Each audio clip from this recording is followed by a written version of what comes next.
People like you are the trash of society. You're not worth the taxes we pay to keep you alive. I always think you should just disappear." I regretted bringing her to this restaurant today, getting all excited. My mother, Jane's face was expressionless, her eyes reflecting a distant place, as if nothing was there. I thought maybe her heart wasn't here with us at the moment. It was scarier when my vision started to narrow and darkness crept in than when I became completely blind, she says cheerfully. So, when she actually lost her sight completely, she felt relieved, strangely enough. She had nightmares about going blind, waking up thinking it was just a dream, only to realize that too was a dream. When she opened her eyes, her field of vision was narrowing. Those days were so hard, just hearing about them is painful. She had aspired to be a professional oil painter. Since high school, she had been attending a painting academy to get into art college, her hands always covered in paint as she faced her artwork every day. The day she passed her university entrance exams. Returning home after celebrating with friends over dinner, she was hit by a car that ran a red light. She was rushed to the hospital with a head injury, but the X-rays showed no abnormalities, and she got away with just some scratches and bruises. "I'm alive, maybe I'm lucky," she thought. But a month later, the symptoms appeared. The corners of her vision started to feel dark. Her vision blurred. At first, she thought these minor abnormalities were just due to fatigue. As it got worse, Jane, who had visited a small local hospital, was immediately referred to a university hospital. Traumatic cataract. "It's probably a sequela of the accident," said Dr. Brown, and she wondered, why me? Anything else would have been better. Why did it have to be my eyes? Frantically painting, and painting more, yet feeling unfulfilled, my mother completely lost her vision 3 months later and was thrown into a world of darkness. Back then, she was so distraught, you wouldn't believe it, considering her bright personality now. She even joked about having attempted suicide. During those tough times, she faithfully met my father, they got married, and I was born. I was able to become strong because of your father, Mike, and April. Being blind, she promised herself not to let anyone look down on her husband or children. As a wife, she cherished her husband, made lunches for her children, taught them, scolded them, and really tried her best in everything. Unable to do everything alone, she always sought help and found ways to manage. When she heard my sister, 3 years younger than me, named April, was being harassed at school, she even went to the school alone. Despite the tendency to be shunned because of her blindness, she ran for PTA and worked hard to establish her place, making her popular with neighbors and other moms even after her kids graduated. Being a guy, I was too embarrassed to say thank you face to face. During adolescence, I complained about the color of the lunch she made and called her names. I even told her not to come to school events. Yet, I always respected my mother, who always did her best for us. Mother, strong and cheerful, had a tough past. I grew up pretty ordinary and healthy, but whenever I think that I've inherited my mother's strength, I feel like I can do anything. Chad from the baseball team likes Luna. During high school, when everyone gets excited about who likes whom, I was too busy with work and studies to care about that. But I remember hearing multiple times about Chad's unrequited love for Luna. Never thought it would relate to me, though. To fulfill my sister April's dream of becoming a news anchor, our family sent her to a prestigious private school for girls, which was a bit of a stretch for us financially. Our family, where my father is a typical office worker, had to pull together and save every penny to afford her tuition. Luckily, I was a decent student and wasn't interested in private schools, so I ended up attending a mid-tier public high school. Aware of our family's financial situation, I diligently worked at a part-time job in a diner, saving up for college and personal expenses. Half a year into my job, Chad started frequenting the diner, lingering around and specifically targeting me. That must be the Chad rumored to have a crush. I hadn't interacted much with him until he began showing up during my shifts, spending hours with his friends. He was loud, disturbing other customers, and despite repeated warnings from our manager, Max, he wouldn't calm down. He kept smirking at me. I was puzzled by this until Luna approached me the following week. "You're always in the library studying when you're not working, right? I've noticed. I like you," she confessed, handing me a letter with a heart on it. Chad's behavior was linked to this. Unfortunately, I had no interest in Luna. "Sorry, I appreciate your feelings, but..." I tried to say it as gently as possible, but she started crying and ran away. From the next day, Chad's harassment intensified. It started with just being at the family restaurant, but it escalated to harassment at school. When someone tampered with my textbooks, I was truly at my wit's end. Chad's family is wealthy, with both parents apparently holding executive positions in publicly traded companies. He maintains his grades with the help of a private tutor, a one-on-one teaching arrangement. I didn't want to succumb to the bullying, nor did I like the idea of reporting it. So, I decided to focus on my studies as a form of resistance. I thought if I could outshine him academically, he might stop bothering me. In hindsight, it was a tough thought. Consequently, Chad disliked me even more, but I gained enough academic success to choose any university for my undergraduate studies. I opted for a local state university. By then, Chad's antics had decreased. Rumor had it that Luna had found a new interest. In university, I regained my peace, enjoying learning and expanding my horizons. College was a joy, each day feeling like it broadened my perspectives. After using my high school savings for graduate studies, I landed a job at a mid-tier research institution. Starting later than most peers, I planned to treat my parents with my first paycheck to ease their concerns. My sister, April, had recently become a local TV announcer and had already treated our parents, so I felt I should do the same. This restaurant was where my dad first met my mom. "Once I'm wealthy, I'll take you to that restaurant," she frequently joked about the restaurant's name. I was thrilled that my childhood dream of taking her there was becoming a reality. On the day, an emergency business trip meant Dad had to leave, so it was just Mom and me. As we walked arm in arm, she joked, "Next time, I should say I want to go to Caribbean Sea." I laughed. "What's this place like?" she asked. Once seated, I described the restaurant's ambience, the staff's attire, the decor, and the chandelier's color. I wasn't sure if it matched my mother's memories, but I described it vividly.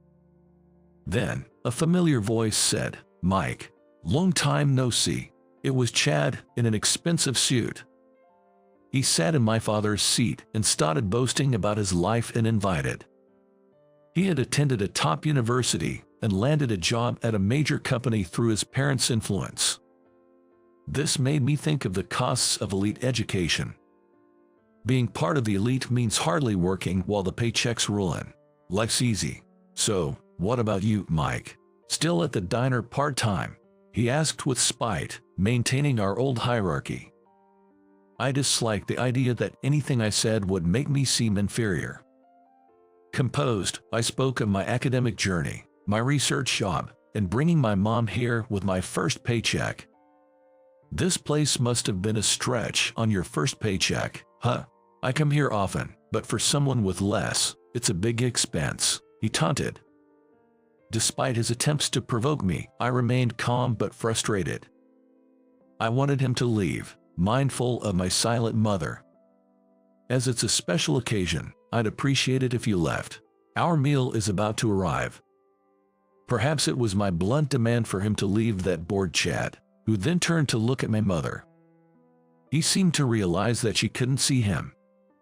"Sorry for intruding on your family time," he said. He playfully waved his hand in front of my mother's eyes, and upon seeing her non-reaction, his face took on a mischievous, almost triumphant expression. "What? So you're the child of a disabled person?"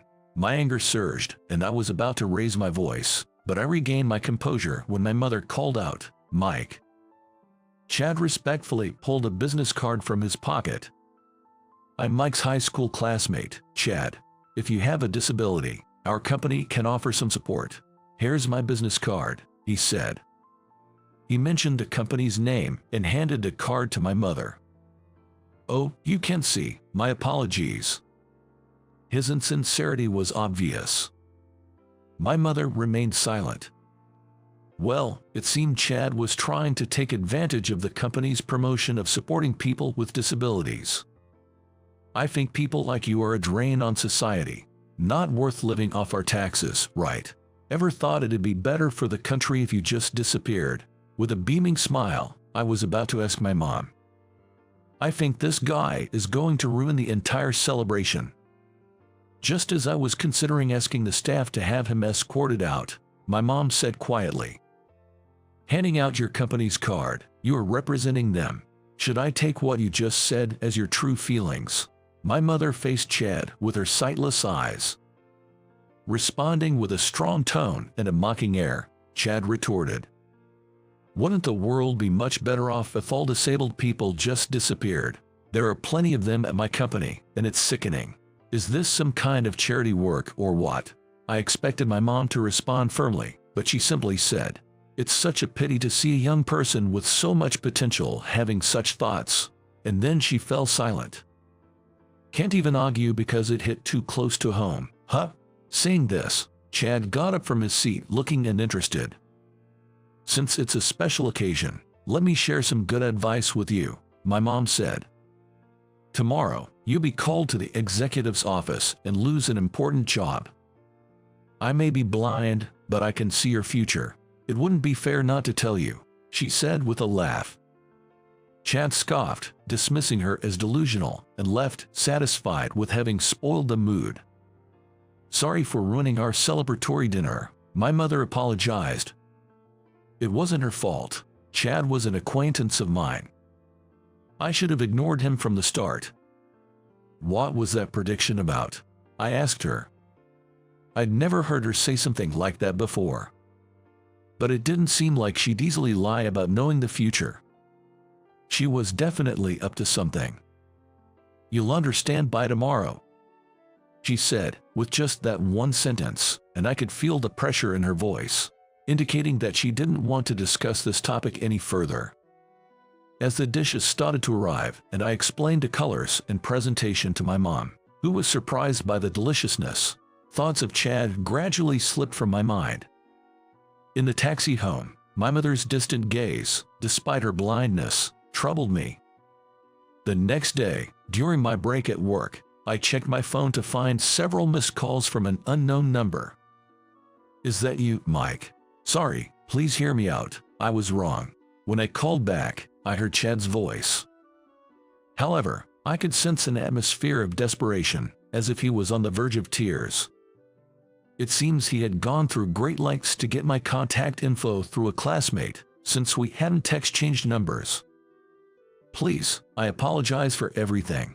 Tell your mother I was wrong about yesterday," he pleaded. I was confused. As my mother had predicted, he had been called to the executive's office that morning and fired. "I didn't know your mother had such power. This is really bad for me," he said in panic. I calmed him down, promising to check with my mother, and ended the call. When I called her, she answered after one ring. It was as if she knew the call was coming. When I told her about Chad's call, she quietly said, "I told you so, didn't I?" and I asked her what she had done. "I know Tom Bryan, the president of that company. I just reported that his views on people with disabilities are not good for the future of the company." I was astounded to learn that my mother is actually a shareholder in Chad's company, Bryan Company. She said that Tom was the person who helped her when she was in despair about going blind and even thought about ending her life. Apparently, Tom also played a role in connecting her with my father. I had never heard of such a thing before. because our house has always had to be frugal. When Tom was starting his company, there was an unfortunate trouble. He asked my father to invest in it as a way of thanking him for saving me, she explained. The shares were inherited by my mother after my grandfather passed away. She said she had no intention of selling them, so they couldn't really be called an asset. Then she said, "I'll get in touch, so you and Chad come to the same restaurant as yesterday," and hung up the phone. Despite being by my side all this time, her tone was so commanding, she seemed like a different person. After work, I met up with Chad and headed to the restaurant from yesterday. Chad, looking completely different from yesterday, seemed to have no spirit. He appeared extremely fatigued, wearing a rumpled suit. As we were seated, I saw my mother and a man talking at the table. "Mr. Bryant." From the way Chad addressed him, I realized this man was Tom. "Chad, right. I've heard everything. I've done some research on what you've been doing in the company. I've concluded that someone like you is a risk to the growth of our company. As declared today, you will have to leave our company," he said. Chad, pale as a ghost, realized the decision was final and slumped to the ground. Bryant Company has recently launched a project to support people with disabilities. They are actively creating employment opportunities for people with disabilities and seek employees who can maintain a neutral emotional stance towards them. It's understood that if people with biases are employed, it hampers the effective collaboration and mutual support with those who have disabilities. In a company striving to bring out the best for synergy, individuals who lower the corporate value under the guise of the company's name are seen as a future risk. It was discovered through an internal investigation that Chad had been harassing and verbally abusing people who are deaf, have mobility issues, and others. Everyone feared the uncertainty of finding a new job after leaving here, and Chad exploited this fear to continue his harassment. Hearing his comment, "They are disabled, a burden on society," my venting a bit should be seen as contributing. I felt dizzy when I heard him say that. My mother realized that if he could say such things to her, he would do the same in the company. Despite Tom's efforts to create a society where people like him help each other, Chad was doing the exact opposite, she said. She reported him, believing that Chad's presence was not suitable for the company's future growth. While Chad seemed to regret his actions, it was too late. Sooner or later, voices would have been raised, either from those harassed inside the company or from somewhere else. His father, who got him the job for connections, has also been informed and is furious. Chad will now have to search for a new job on his own, without his parents' backing. You're still young. If you realize and change now, there's hope. As you are, you'll face the same issues wherever you go. My mother spoke as if giving advice. After Chad left, my mother, Tom, and I sat at the same table, and unexpectedly, I ended up hearing stories about her past. It's hard to believe you're the same Jane who wanted to die back then. You've become strong. When Tom said that, my mother smiled. I have children now. I didn't want to remain weak. I was surprised to learn that she plans to join Bryant Company's ventures as an advisor once the kids are more independent. I'm looking forward to starting this new chapter in my life. My mother, who says she is enthusiastic, is reliable. I ate a lot of delicious food that day. Even if I didn't feel like I could taste it yesterday, I can actually taste it today. I began to think about Caribbean Sea. I don't know if it will be in 10 or 20 years, but someday I want to take her there. How will I describe the blue of the sea and the vibrant colors? I hope to become a person rich in expression by then, as I imagine the future a bit.